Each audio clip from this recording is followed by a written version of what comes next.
Hello friends, welcome back to our channel. ఈరోజు మనం ఒక క్రైమ్ థ్రిల్లర్ గురించి మాట్లాడుకుందాం. అదే ఐటీ. నేను ఈ రివ్యూ చూసా అసలు ఎలా ఉంటుందా అని. కానీ ఓకే అనిపించింది.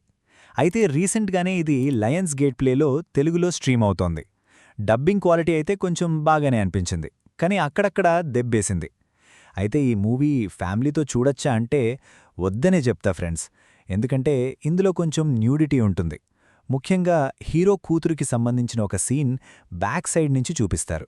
సో ఫ్యామిలీతో చూడకపోతేనే బెటర్. ఇక ఈ రివ్యూలోకి వెళ్లే ముందు చిన్న నోట్ గైస్.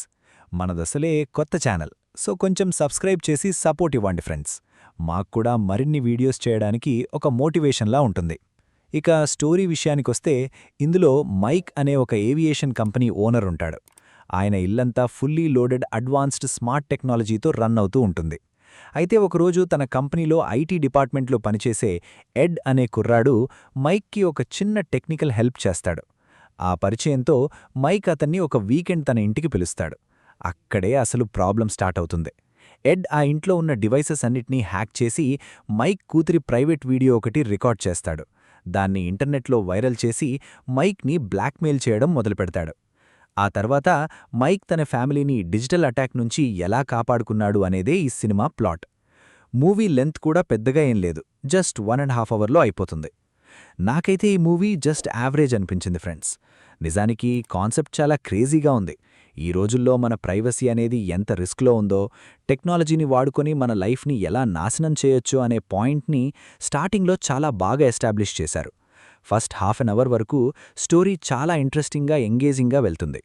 కానీ ఆ తర్వాతే అసలు చిక్కొచ్చింది.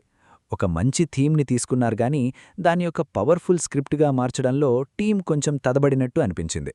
ఎందుకంటే అప్పట్లో ఏఐ అంటే అదంత కన్విన్సింగ్గా అనిపించలేదు. చూస్తే మనకే ఏదో చిన్న హ్యాకర్ అనిపిస్తాడు. అయితే సెకండ్ హాఫ్లో అయితే సస్పెన్స్ గానీ థ్రిల్లింగ్ ఎలిమెంట్స్ గానీ అంతగా వర్కౌట్ కాలేదు. కథ చాలా ఫ్లాట్గా ప్రెడిక్టబుల్గా సాగిపోతోంది. మేకర్స్ ఇంకాస్త డెప్త్ ఇచ్చి ఉంటే బావుండేది. యాక్టర్స్ మాత్రం వాళ్ల రోల్స్ని చాలా బాగా హ్యాండిల్ చేశారు. మ్యూజిక్ అండ్ ప్రొడక్షన్ వాల్యూస్ కూడా డీసెంట్గానే ఉన్నాయి.